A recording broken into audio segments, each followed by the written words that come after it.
Thank you. Welcome, everybody. This is the NAMI Public Information Talk for August. My name is Tom Stark. I'm a member of the NAMI Board of Directors, which is an absolutely fantastic organization helping people here in Santa Fe, especially helping families. And one of the things we do every month is bring an interesting speaker in to cover a topic of interest to our community. And as you all know, because we're all living this, we're all living on Zoom at the moment. And so we're broadcasting these by Zoom. Just for your information, we also broadcast them by Facebook. And just so you know, when we're done, we record these talks, and we're going to put that recording onto YouTube. So if you see something you like, you want to go back and look at it later, or you want to recommend this talk to somebody else, it will be posted on our YouTube channel. And our format for these talks are to announce our speaker and to then go around and let everybody who's on the call introduce themselves, first name, however you want to do it, and just say in a sentence your interest in our talk tonight in the topic.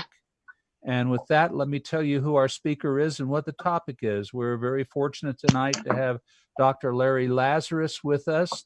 Dr. Lazarus is a Santa Fe psychiatrist, and he will be talking tonight on 7 successful strategies for coping with the COVID-19 pandemic and 7 strategies to avoid.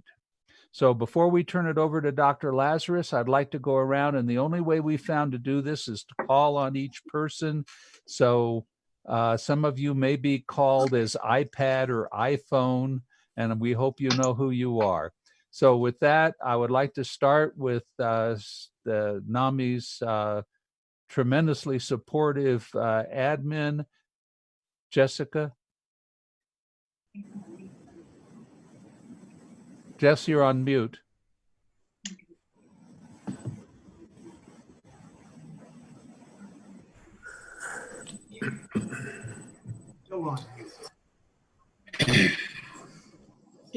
She's busy admitting people. Okay, Jessica, we'll come back to you. You're still on mute. Bill Jackson. Hello, I'm Bill Jackson, and I'm on the board of NAMI. Very curious about the successful and not so successful strategies. Thank you, Bill. COVID-19. Betty. Hi, everyone. Betty Cisneros-Shover, past president of NAMI Santa Fe and now the treasurer. And exciting to have this opportunity to have another great speaker join us. And I think we're reaching more people with this format, so I'm really excited about that. So good to see everybody. And thank you, Dr. Lazarus. Thank you. Barry. You're on mute, Barry. I think a lot of people are on mute. Hi, I'm Barry Wilson. I've been a member of NAMI for many years. My parents were past presidents of NAMI Santa Fe, and I've been very interested in all the business of NAMI. I was working as a bookkeeper for quite a while, but I gave that up recently, and I'm pretty much retired. Welcome, Barry. Elaine?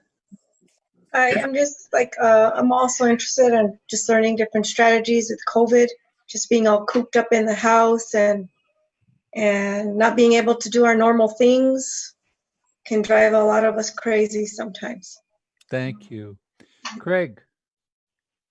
Yeah, hi, good evening. Craig O'Hare. I'm a brand new board member of NAMI Santa Fe, and I'm very interested in your talk tonight because it sounds very similar to a webinar I gave in May during Mental Health Awareness Month that I called Maintaining Mental Health During COVID-19. And I laid out my own little list of, I think I had actually 14 or 15 things in the webinar, but I'll be giving the same presentation tomorrow to the New Mexico Behavioral Health Coalition. So I'm curious what you have to say along the same topic. Thanks for speaking to us. Well, very good. Thank you. Cameron. Yep, I'm Cameron, the current bookkeeper for NAMI Santa Fe, and I'm curious to hear about how some of these strategies have developed from past guidance to people living with mental illness even before the pandemic. So thank you. Thank you, Cameron. Dan? Hi, I'm a board member of NAMI. I have a background in healthcare, so this fits right in with all the other kind of things about trying to get better orientation, how to cope with this new pastime we have. Thank you, Dan. Mark? Hi, I'm Mark. I'm a NAMI member for a couple of years now. I'm very interested in this topic because I've been working all summer up until basically last week. And now I'm back home again. And I applied for an airport job today at the Santa Fe Airport at Avis Car Rental. Hopefully I get out of the house again. Great. Thank you, Mark. You're welcome. Terry? Hi, I'm Terry Hershey. I'm on the board and I'm currently secretary, and I live on Zoom for work.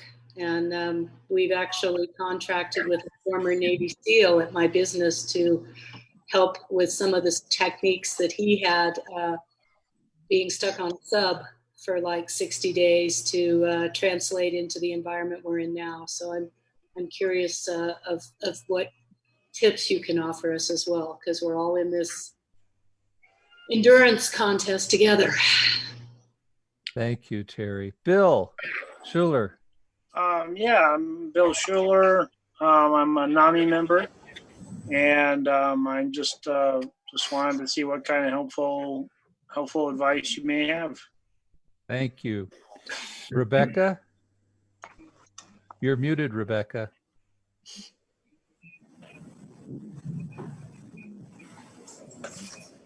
Okay, moving on. Dan? Hershey? There we go.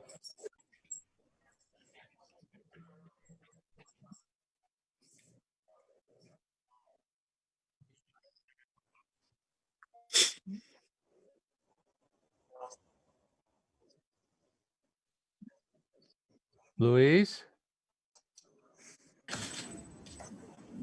She's muted too. Hi, my name's Louise. I am been a board member, member of NAMI for more than 20 years probably, but interested in hearing collectively what is being offered. Thank you. Thank you. All right, now we've got the first iPad. So if one of the iPads wants to, or we've got the iPad. So if you want to unmute and just introduce yourself, if you would like, you don't have to. Okay. Oh, there we go. No, not today. Okay, welcome. Thank you very much. Tina, would you like to introduce yourself? Sure. Let me put on I'm Tina Schuler, Forsman Schuler. Anyway, I'm on the board of Santa Fe and the board of state NAMI. And thank you. I'm sorry I missed the first few minutes. I'm joining a little late. Thank you, Tina. Jessica, could you say hello as well? You hear me? Yeah. Yeah. I'm Jessica, the administrative assistant for NAMI, and also feeling a little stir crazy with COVID. So I'm looking forward to the talk. Wonderful. Now, if anybody else who hasn't introduced themselves wants to say hello, that's fine, but it's not a requirement. Can I just Hi, I'm Barbara Sanchez. I'm a NAMI board member, and I'm very much looking forward to the talk. Learning how to navigate through these times is all new. So very much looking forward to this evening. Thank you. And there was someone else who wanted to speak? It's Bob and Marion Haight. We've been coming to NAMI meetings, these information meetings for quite a while, and we found them all wonderful. Look forward to this one. Thank you, Bob. Tom? Yes, Betty. I just want to say that Jessica's aware of, there's several people on Facebook live stream, including our new president, Risha Fiorina. And she says there's too many to really mention, but there's several people on. Is that correct, Jess? You're on mute, Jess. I can't see who's on Facebook, but she texted me and said she's watching and wanted to say hi. So. Fantastic. Thank you for bringing that up.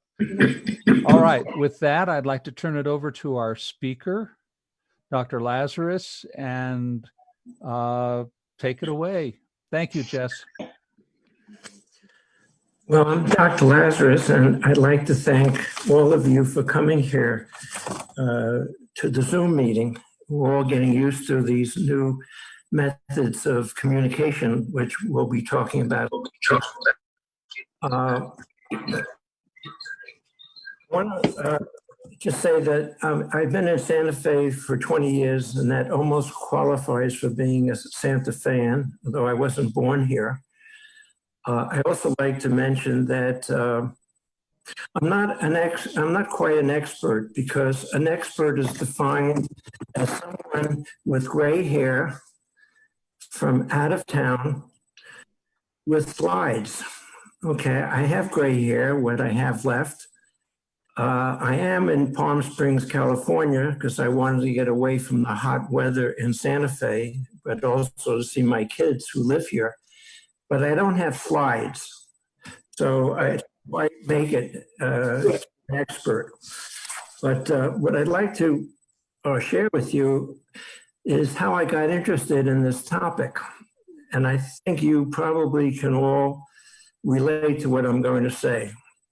So I found myself at the beginning of February and March getting irritable with my terrific secretary. I found that the days were going by so fast, it seemed like the end of the day, I hadn't really accomplished anything. And by 2 or 3 o'clock, I was getting exhausted. I had to think about why this was. And it didn't take rocket science to figure out that not only are we all dealing with our everyday life and the struggles we were having before the pandemic, but there's this extra layer that's on all of us, and we each have responded in our own individual ways. The other thing, oops, am I still on Zoom here? Can you see me? Yes, you're fine, Larry. Oh, okay. Let me just get back in here.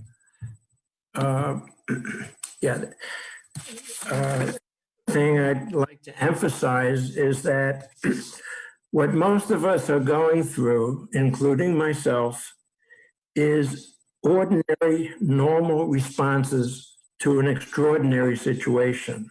And that is what most of us are experiencing is normal and understandable. Of course, those of us who have some long-standing mental health problems, the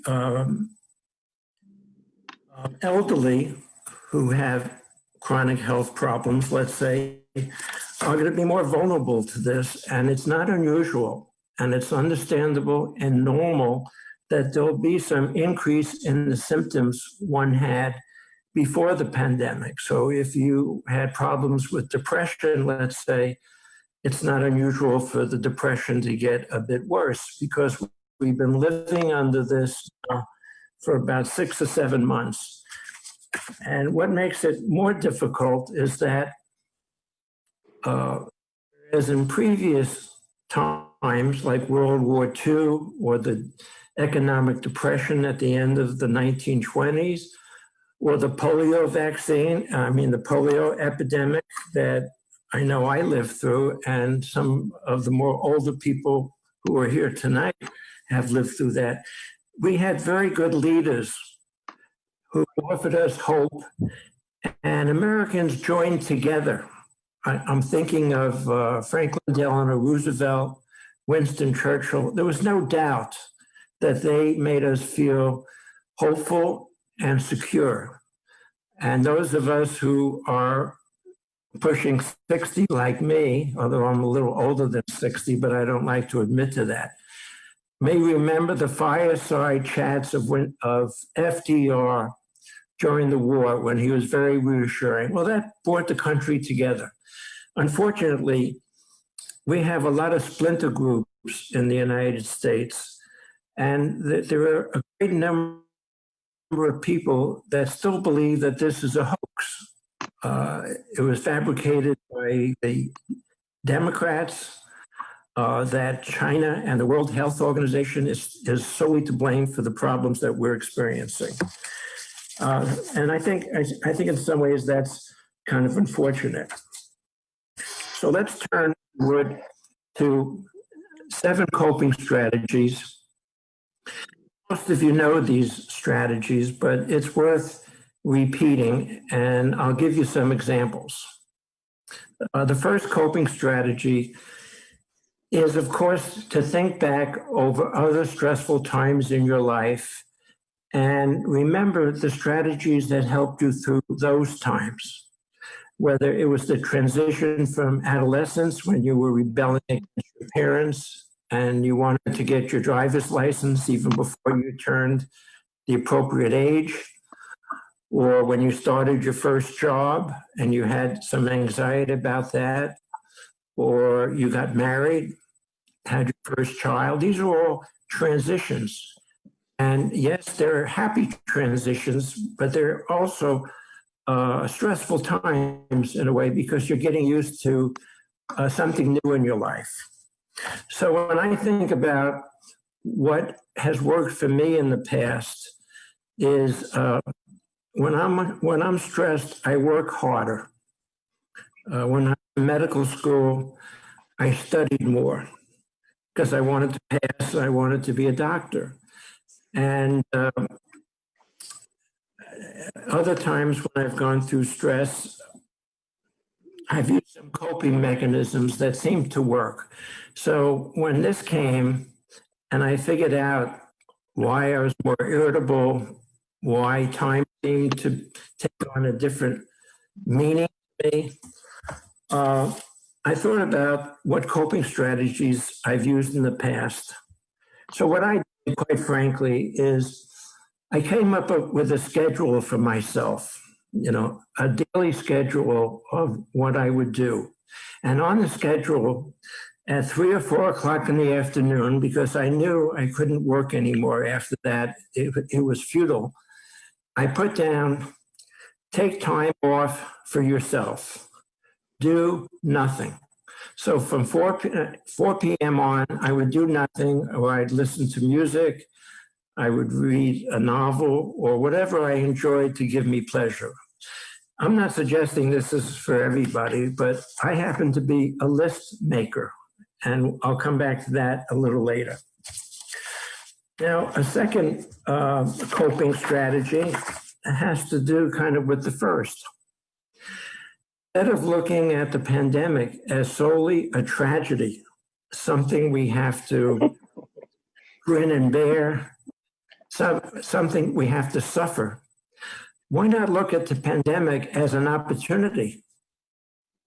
When I say opportunity, we all have had more time on our hands, probably. I mean, we didn't have to drive to the office. If we went to the office every day, our jobs took us to work at home.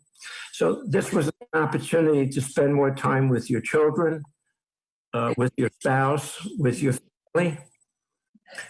More time, perhaps, to write the family history so that you can give that family history to your children and grandchildren and pass on to the next generation what your life and what your grandparents and great-parents' life was like, as much as you remember or remember being told. There's nothing wrong with doing spring cleaning in the middle of August. You don't have to wait till spring. So what I tried doing is I tend to be a collector of papers and magazines. So I took a lot of time to throw things out of my house, to give clothing to a charity, to get some things done that I ordinarily wouldn't have the time to do. Now, what other opportunities are there? Well, there's an opportunity to be more reflective and to think about where you are in your life, what you've accomplished, some of the things you wished you had accomplished, and to kind of give some time to what you want to do in your life going forward. Whether you want to think about doing some volunteer work or joining some organization, getting more involved with NAMI, which I think is a wonderful, wonderful organization that I'm proud to say I've been of NAMI for about 25 years, ever since I was in Chicago. Now, a third strategy for coping is to distinguish what you have control over and what you don't have control over. Okay, most of us don't have control over what the Democrats and the Republicans are fighting about in Congress or what our president is going to do next. But we do have control over how seriously we're going to take the pandemic and how much attention are we going to spend to being safe for ourselves, our children, our family, and friends. I mean, that's worth focusing on because that's something we all can do. Some of us, I'm sure, could do it a little better. I remember when the pandemic first started, I would leave my house because I always leave my house. I never thought of putting on a mask because I didn't think I was the Lone Ranger or Tonto. I know they wore masks, but it took me some time to just keep in mind that at some stage of this pandemic, you really have to wear a mask. And we know the countries that responded quickly to the pandemic: Thailand, Singapore, Taiwan, which is right, of course, a small bit of water from China. They have handled this beautifully, and also New Zealand, that has a prime minister who's in her 30s with a young child. New Zealand is close to announcing that the pandemic is over in New Zealand. And just as an aside, I've been sort of looking into taking a job in New Zealand. I've put some inquiries out. Now, why? Well, it's a fantastic country, as Australia is, but I've never been to New Zealand. If any of you listening today have, please share your stories. Now, a fourth coping strategy is to stay in close contact with your friends and family and colleagues. Why? Because being isolated and alone can lead to loneliness, sadness, and depression, or can aggravate depression. We're being humans, we have a need to stay connected. And although we can't do that by attending big social events which are not permitted, say in New Mexico, thanks to our very, very careful, intelligent governor who has been in the healthcare field for years. So she really knows how to protect, I think, New Mexicans. I know a lot of people are dissatisfied with her because she's closed down a lot of businesses and it hurts a lot of people economically, which has its own emotional and certainly financial potential disasters. Now, how do you stay connected with friends and family? Well, through Zoom, by attending the NAMI meetings, by picking up the telephone and calling some friend you haven't spoken to for 5 years to see how they're doing, using any number, iApple, all these new contraptions. Now, if you're over age 70, it takes a little longer to figure out how to do these, it's taken me longer. But once you figure out how to use Zoom and these other technological advances, it's really worthwhile to do it, because seeing somebody on a screen is a bit better than just hearing their voice on the telephone. You pick up nuances of gestures that you can't do on a telephone. So I made a list of people that I thought I should contact during the pandemic.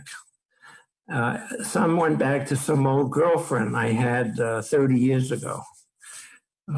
Don't tell my current girlfriend that I said that, okay?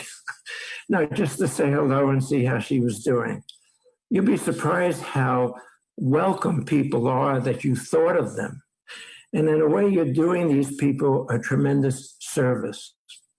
Now, this is particularly useful for older people who are isolated. Let's say an elderly widow. It's very hard for men to pick up the phone and call their male friends and say, hey, Joe, I really missed you. How about going out for lunch? Men tend not to do that. Women are very good at doing that. So for a man to initiate, and married men usually depend on their wives for their social life. But if you're a widow, you can't do that. You need to get out of your comfort zone and realize that when you pick up the phone and call a friend, you're doing them a favor. And of course, you're doing yourself a favor as well. Now, with the elderly, what I like to suggest, say it's an elderly mother who lives a distance. I think it's really good to come up with a day and time that you're going to call her each week, or maybe 2 days a week. And then what's even more important is to keep your word. I can guarantee your elderly mother or father are going to be looking forward to that phone call. And it's going to do more to lift their spirits than other things that you can do. So being reliable, consistent with an elderly person can be life-saving for them. Now, a fifth way of looking at the pandemic is to look at it as a transition. I emphasize the word transition because we've all had to transition our life to something none of us have experienced before. During the polio scare back in the late 40s, early 50s, I was around. My mother wouldn't let me go to the neighborhood swimming pool. And when she came to visit my sister and me at a camp that we were attending, there was a rope that roped them off from actually having contact with us. So we can only talk to our parents at a distance. Well, that was a transition. Now, this transition to life during the pandemic, I don't have to tell you how stressful this is for all of us. Now, what I also like to do during times of transition is to make out a list. And I made out a list of what I needed to do to protect myself from getting sick or giving a virus to somebody else. So I made up a chart. I wrote things on one side of the chart, grocery shopping, pumping gas at the gas station, taking flights to visit friends, what I would do if my grade school children if there was pressure for them to start back at school this coming spring. That's very controversial, so I'll leave that for a little later. So what I did on that checklist, I said, all right, if I'm going grocery shopping, I check off mask, check off gloves, although most people don't wear gloves. I checked off social distancing. When you go to the better grocery stores, you're not permitted into the store, and there are all kinds of signs indicating you have to stay 6 feet apart. So I did the same for other activities. Now, when it came to airplane flights, it was very simple. I had one column that said no, and I checked no. I wasn't going to take an airplane flight. Why? It was my judgment, and from what I heard was at the beginning of the pandemic, it wasn't safe enough to do that. After all, a plane is a sealed envelope. The air is recirculated. I don't know about you, but every time I take a flight, if somebody in the first row has a head cold and I'm sitting 20 rows back, I know that a few days after I return from the flight, I'm going to have that head cold. Now, why? The air is recirculated and viruses like to get around. Now, I'm not suggesting, so I didn't think it was safe to take a flight. And I'll just give you a little hint. What I read recently is if you are going to take a flight, it's wise to sit as far up near the pilot as you can, near the window. Why? It's less likely other passengers are going to be coming back and forth, and less likely the stewardess is going to come back and forth. You're a little more protected. Now, I would wear a mask, I would take gloves, and I would bring a hand sanitizer. Now, you might think, well, that's a little obsessive compulsive, isn't it, Dr. Lazarus? Well, I don't like to take chances because those of us who are over age 65 know that that's a vulnerable group. If some of us have diabetes or hypertension or are overweight, that makes us more predisposed to not only getting the virus, but having serious complications. So yes, I'm a little compulsive when it comes to being careful. Now, some of you might have heard the name Dr. Atul Gawande. He's a Harvard surgeon and author who wrote the Checklist Manifesto. And he also wrote a book about kind of having to do with the end of one's life. And it was a very thoughtful book. These are both bestsellers. He's a wonderful writer. And if you haven't read any books by Atul Gawande, I strongly recommend them. The Checklist Manifesto was something that he developed as a surgeon at Harvard in Massachusetts, where the surgeons and the anesthesiologists and other staff members made up a checklist of what needed to be done carefully before surgery, during surgery, and after surgery. So, for example, if they were doing surgery and there were 6 sponges in the wound toward the end of surgery, they made sure that there were 6 sponges that came out of that wound, say the abdomen, at the end of surgery. And if they only counted 5, they knew they didn't want to leave the 6th one there. So I find that having a checklist, when I go grocery shopping, I have a checklist. The problem is I often forget the checklist. I leave it at home. And then I typically come back and I see that Terry's smiling. I typically come home. If I had 15 items, I'm lucky to have 12 or 13 when I get there. And then I feel like kicking myself for leaving the checklist at home. Now, if you're not a checklist person, I don't recommend becoming a checklist person, but if it's useful in other aspects of your life, I think it could be equally useful in coming up with strategies for the pandemic. Now, I want to talk a little bit more about special considerations for the elderly and those with mental illness. I've already mentioned that it's normal to have an increase in one's symptoms. So this goes without saying, it's an oxymoron.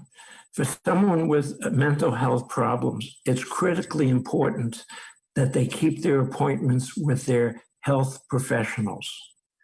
It's extremely important that they not only have a supply of their medication and don't run out, but they have an extra supply. Now, why is that?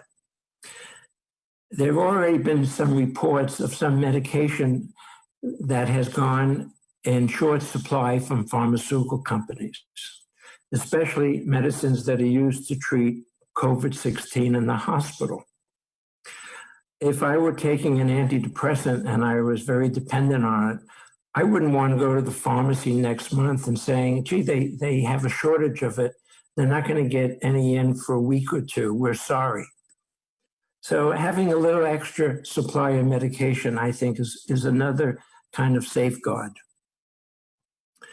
As I've said 2 or 3 times already, don't get upset or scared if you have some increase in symptoms, but but don't be shy about getting to see your health professional, whether it's a psychiatrist, psychologist. Now, if you're going to a clinic and you call the secretary at the clinic who says, well, Dr. Jones doesn't have an opening for 6 weeks, and you can't wait 6 weeks. This is a little hint, although most of you probably know it. You call the clinic the next day and ask if Dr. Jones has a cancellation.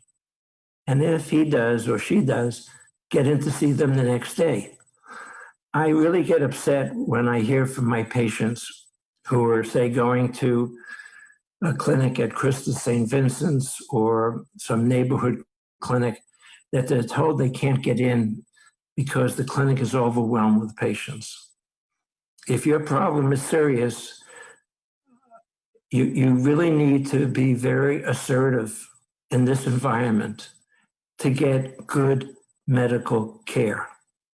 And I don't want a secretary who doesn't understand my patient's problem to tell my patient, well, I'm sorry, I can't even talk to Dr. Jones. He doesn't want anybody bothering him at all.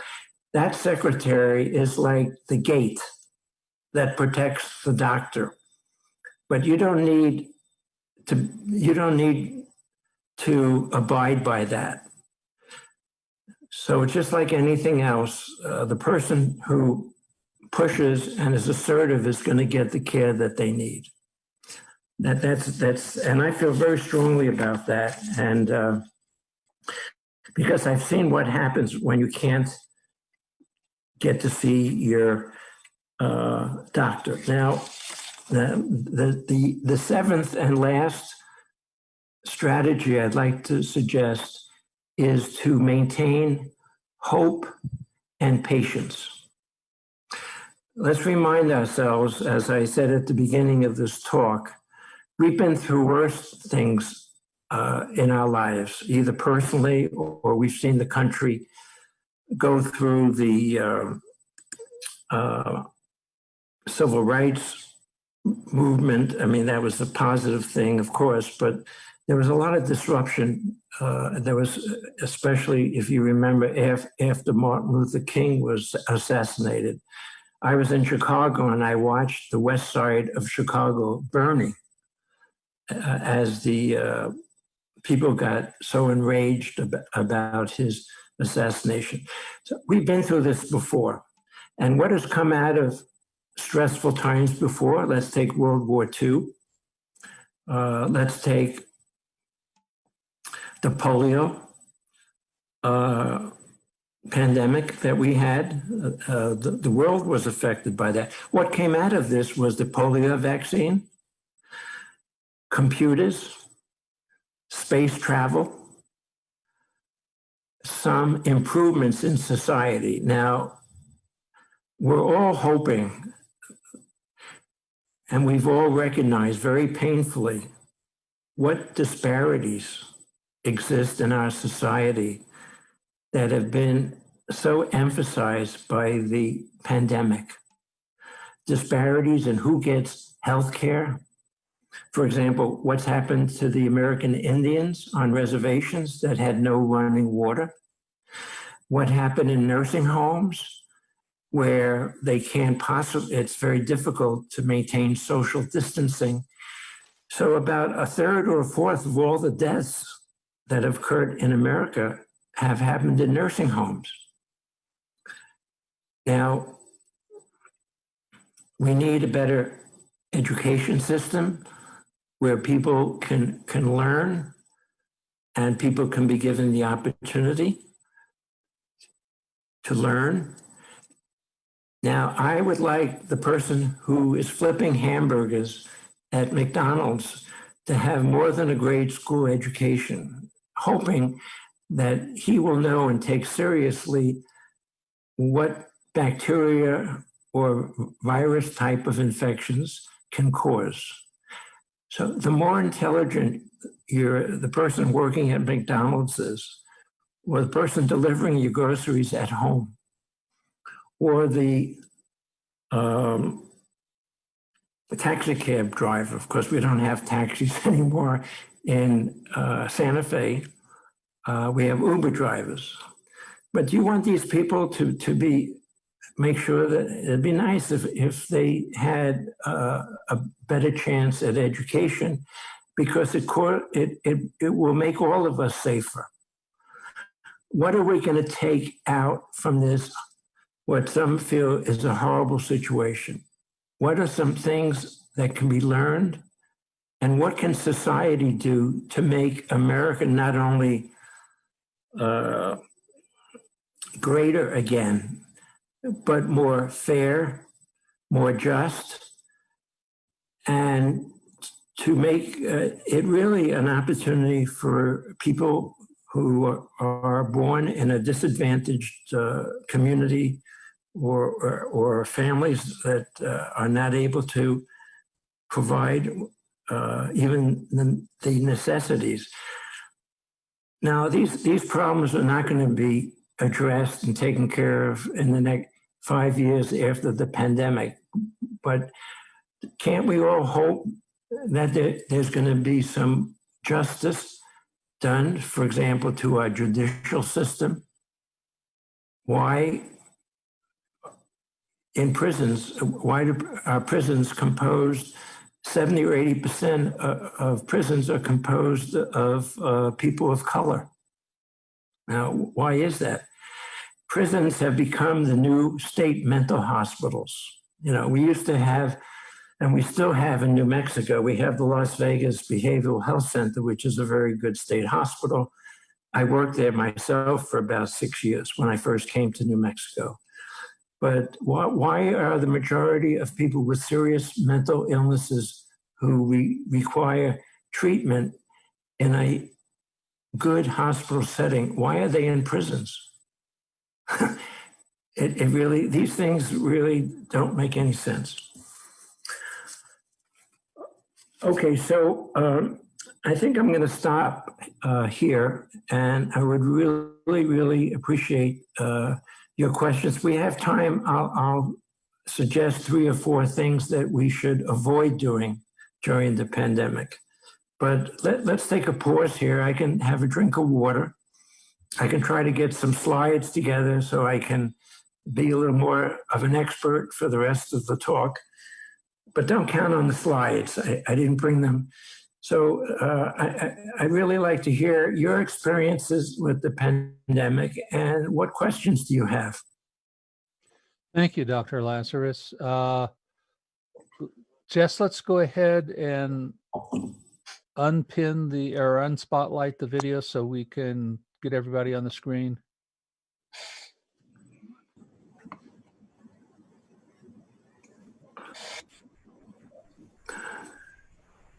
So, does anybody have any questions for Dr. Lazarus? And if you do, I think the best thing to do is just to unmute. And Bill, do you have something? Which Bill? You would be fine. You're the one who unmuted. Me? I was always unmuted. Oh, okay. Well, I have a question. If no one, Eddie, do you have one? Carrie?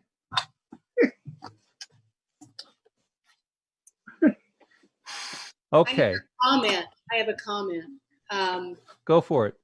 I appreciated one of your earlier offerings of advice. One of the keys. It's the same thing that the Navy SEAL told us about getting a schedule. I'm working from home. I moved into a new house just as we shut down, and I hadn't intended to set up a full-time work from home office. And there are days when I just can't, I just hit a wall and can't do it, and I just step away. But having a routine of what I do at different points of the day makes it feel a little bit like Groundhog Day. I have to double check what day of the week it is. But I think that's kind of critical and probably a life lesson for a lot of us going forward. Yeah, I think having a schedule and also being kind to yourself. If you can't do any work after 3 o'clock of any significance, it's okay to take time off. And there was an article in the New York Times a few months ago by a woman who said it's okay to take time off during the pandemic and not to be upset with yourself if you need that time. So, and having a schedule, I think, is very good.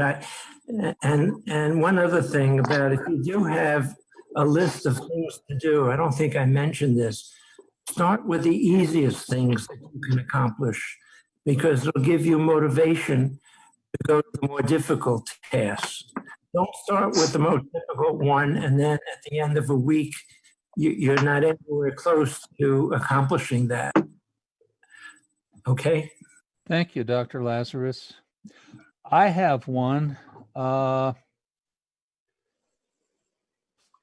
And my question is, are there any mental health issues that we should be watchful for as the economy starts to open back up, as the world starts to open back up and more things are available to us?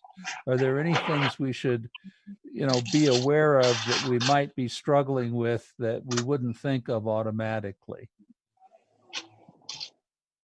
Well, I think one thing to keep in mind is when things start opening up, there's going to be a natural, normal human desire to just jump back into life as it was before, because a lot of us, including myself, feel deprived of a restaurant or going to a friend's house, to taking a trip. There's going to be a tremendous upsurge, but I think you need to be very careful that it's safe, because when they opened up the economy on the Florida beaches and they opened things up in Tulsa, Oklahoma, where Trump had his rally a month and a half ago, most of the people weren't wearing masks, and there was a tremendous upsurge in COVID-19 cases as a direct consequence of the economy opening up too quickly in certain states. And as all of us know, there have been states that have had to close the economy. And that takes a psychological, a big hit on people. So I think older people are going to take their time before they go back to restaurants. And I'll mention one other thing. There was just an article today or yesterday in the New York Times that pointed out that 100,000 American children in the first months of July developed symptoms of COVID-19 and tested positive for COVID-19. Now, a lot of adults with young children can't wait for their kids to go back to school. But again, just like I wouldn't rush back to restaurants, if I had school-age children, especially if they were going to a public school in Santa Fe, I'd be very cautious about sending my kids to school where it's more difficult to practice social distancing as it is to send adults back to the bars to social distance. Who ever heard of anybody going into a bar, wearing a mask, and not wanting to slap their friends over the back or give people hugs? Now, if adults can't do that in bars, how is school practice? I don't mean to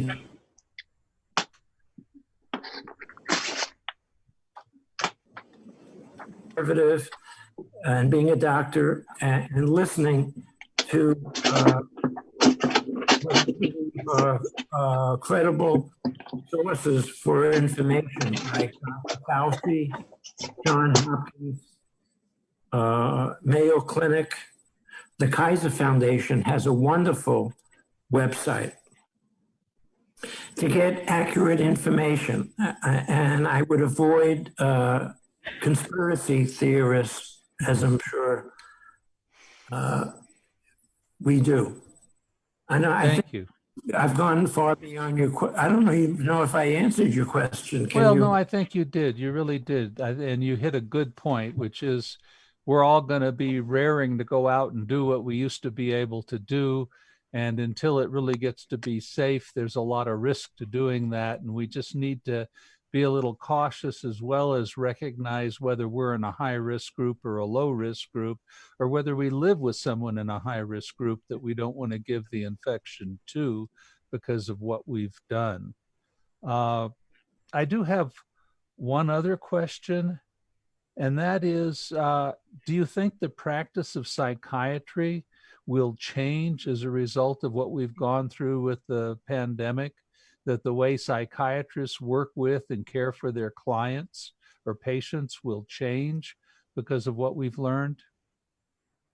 I think there are some good things that are going to come out of this for psychiatry. It goes without saying there'll be a tremendous increase in telepsychiatry via Zoom. People in New York City are not want to travel through an hour and a half of traffic to see their psychiatrist in an office when they can do it just as well at home. A second thing I think that'll be a positive for psychiatry and patients is patients are going to want to talk more about this experience. And psychiatrists, therapists, hopefully are going to spend more time with their patients and focus more on counseling and psychotherapy. For example, first responders there's going to be a big upswing in mental health problems amongst doctors who take care of COVID-19 patients in the emergency room and the hospital. They don't recognize it yet because they're too busy saving lives. When this is over, they're going to say what Kurt said in the novel. I forgot the name of the novel. He said, the horror. It was Joseph Conrad's The Heart of Darkness. Remember that line, the horror. Well, I don't mean to exaggerate. There's going to be a need for more talking therapy and hopefully less a role for psychiatrists to be spending their time writing prescriptions. People are going to need to talk about this experience, not only first responders, but kids, parents, those who have been really kind of traumatized by this last 6 or 7 months. Thank you. Are there any other questions before we go on? Yeah, Craig. Hi, thank you. Thanks, Dr. Lazarus, for your presentation. First, a comment and then a question. The comment is, my ears lit up when you mentioned you were thinking about moving to and working in New Zealand, because 3 years ago, I spent 2 months all over New Zealand, and it's just an amazing country. So if you get a chance to move there, I would encourage you. I tried to marry a Kiwi because that was the only way I could move to New Zealand, but it didn't happen. So my question is, what's your perceptions about the extent to which getting people to get outside and get into nature and take advantage of the mental health benefits of nature, particularly for people who generally aren't that prone to getting outside and getting out in nature? What's your perception about how that can help people maintain good mental health during this COVID challenge? Yeah, I think it's so important. Even before the pandemic, kids spend too much time in their room on their computers. They don't have the experience of being out in nature. I think going out in nature and taking walks and listening to birds and seeing beautiful things has a very calming effect. And I would think one of the strategies for coping with it is to get out into nature more. Is that something you've been doing and it's worked for you? Absolutely, yeah. I mean, I've always been a big outdoors person and nature person, but I struggle with depression quite a bit, have for the last 25 years. And I do find, whether it's just my backyard or walking around my neighborhood or going for a wilderness hike up in the mountains, I do find it to be really therapeutic. Even during times when my depression is really bad and I have that anhedonia where I can't get really enjoyment out of anything. I'm a big fan of what some people call ecotherapy, and you may be aware of the Japanese term Shinrin-yoku. Shinrin-yoku means forest bathing, and it's actually a Japanese philosophy about how if you spend time in the forest with trees, you will get that positive energy emotionally. Absolutely. I take walks every morning. I'm in Palm Springs now. It's very hot. The only time I can walk is between 6:30 and 7:15, which I do every morning. Yeah. I just like walking around, looking at some of the interesting buildings. It's very soothing. Thank you very much. Bill, did you have a question? Jackson? Yeah, I strategically, I wonder if we're not all in a kind of low-level trauma, because especially if you pay too much attention to the news, because it seems to me that the networks want your attention and they want to engage you emotionally. And unless you're very, very strong, you're going to get sucked into being angry at certain people or whatever. So I just stopped watching and I feel much better. You know, I applaud that. I think watching too much news, particularly if it's skewed, you can overdose on watching too much news. In fact, maybe it's been 2 or 3 days since I've turned on the 6 o'clock news, and I tend to listen to the BBC or CNBC. Now I'm giving away my political affiliation, but I don't like watching. Some of the other channels are so skewed that it's just impossible to watch. Thank you. Would you like to go ahead and do that last part of your presentation you were going to talk about? I assume there are no more questions. I'm not seeing any hands raised.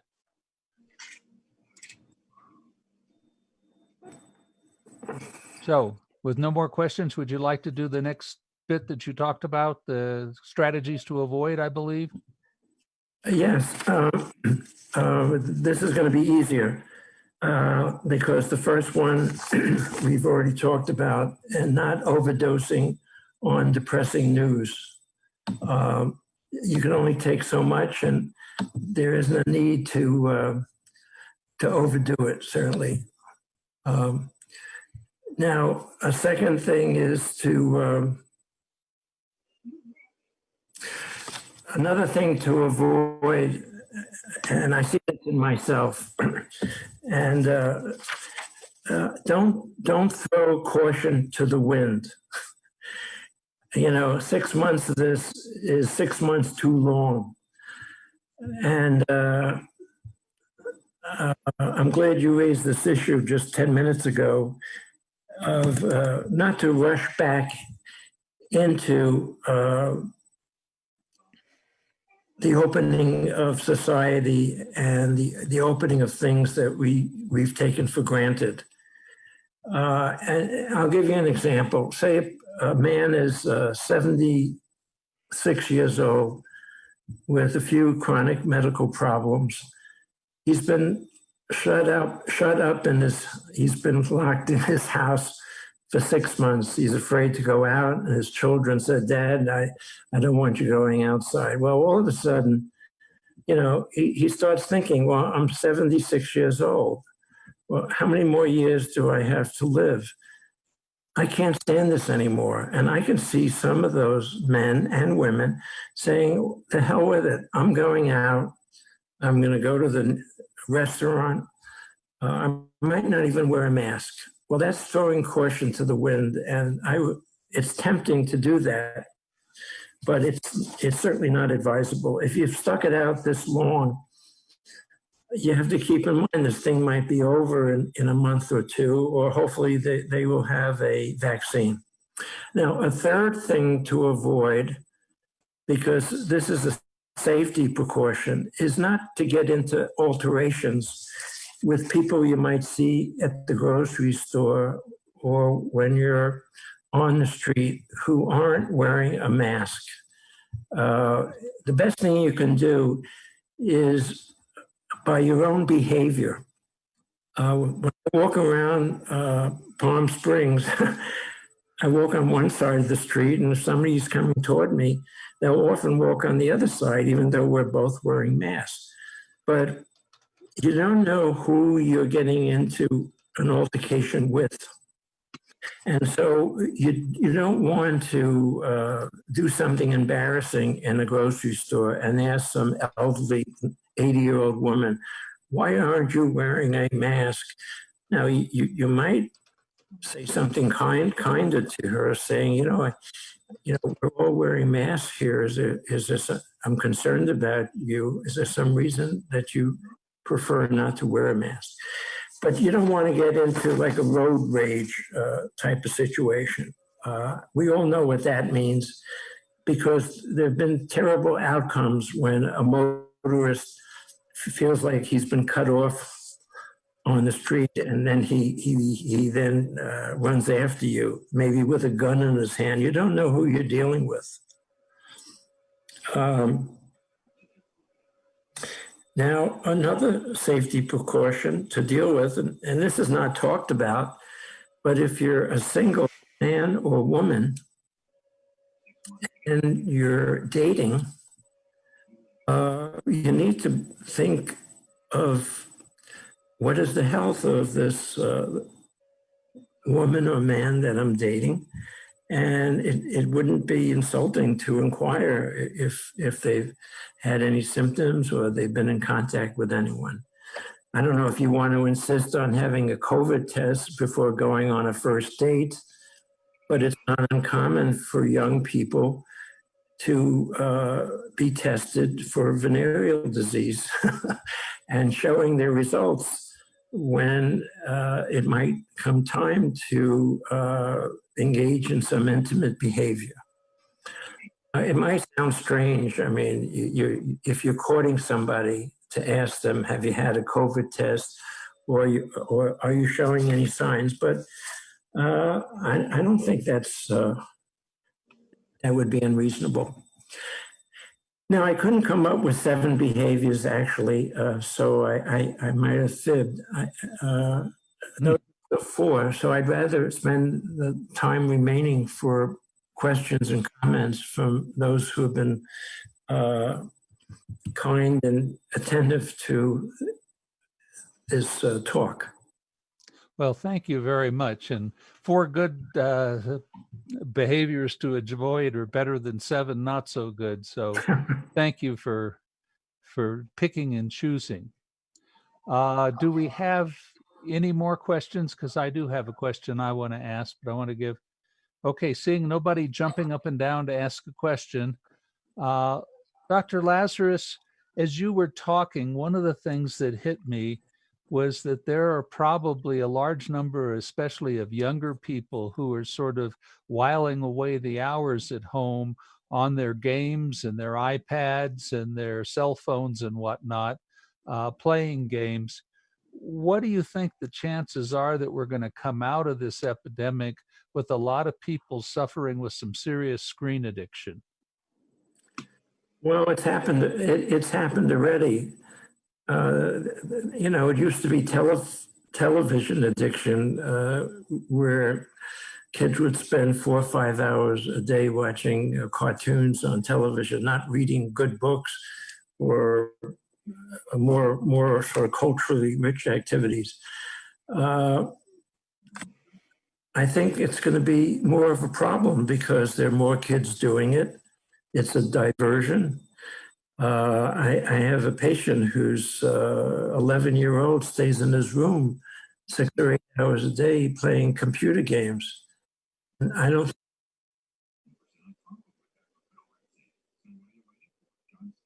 That kid would do better going out into nature with his mother rather than staying in. In fact, I'm going to recommend that to them when I talk with them next. Thank you, Craig. I think it's a real problem. Not only that, but they're going to develop some problems with their hands. You can't be typing and doing things on a computer for that many hours and not develop some kind of potential type of tendinitis or whatever. But it's not healthy to do that. And I would encourage parents of kids who are spending too much time to spend more quality time sitting around a dining room table talking about recent events, educational kinds of things to stimulate your kids' interest in learning. Thank you very much. With that, I think. Oh, wait a minute. I have to do. Oh, yeah, you have to do your. Yes, please. Okay. Now, a doctor friend of mine who lives in Colorado, we wrote a book that's an Amazon bestseller, and it's gotten very, very good reviews. It's called, can you see it on the screen? Yes. It's called An Insider's Guide to Quality, Affordable Healthcare. And it talks about navigating the healthcare system and reducing out-of-pocket costs. So it's a big book. It's too big. But the best way of using it, if you were to purchase it, is to go to the index and look at the issues that you're dealing with today. You'll find it very informative. Now, we also have a website that's called the same title of the book, qualityaffordablehealthcare.net. The 2 most recent articles, one has to do with a psychological perspective of why America is losing its war against COVID-19. And the second article, which will be published soon, has to do with the topic I just talked about tonight. And I want to thank you all for your good questions and your attentiveness. One last thing, you can buy this book on Amazon for about $13 or $14, and you can buy the ebook for about $3. It's worth having it in your library, but it's not a page turner when you're trying to fall asleep at night. It doesn't give you, not like reading a good mystery and you're wondering who done it. It's a pretty good book, but it's written for the public. So there's not legalese. I see medicalese. It's written in a way that's understandable. So if any of you are inclined, I donated a few copies to NAMI, and I hope the NAMI office will find some place to put it and not in a shelf on the back where it's collecting dust. That's my only request. Does anybody have any questions about, any last minute questions about topic for tonight, or this this book that we're trying to get the word out? By the way, anybody wanting to write a self-publish a book, if you want some advice, you're welcome to call me. It's a fun venture, but there's a lot to it that we've learned in the last 3 years, some good and some less than good.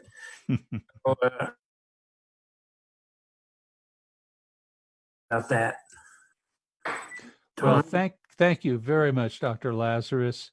And yes, I think we did get the books, and we will have them in our NAMI office, and we will make sure that the people that we serve through our meetings and our groups know the books are there and are available for them to look at. And I did actually download the Kindle book from online for $3, and it looked like quite a bargain, and the book looked quite useful. So thank you very much for that. And I think at this point, I'd like to thank our speaker. We're very appreciative for your having shared this information with us. And, you know, we look forward to seeing you in person someday when it is safe for us all to get together again. Good. And Thank you. You're welcome. And with that, I'd like to say good night to everyone, and thank you for joining us. Okay.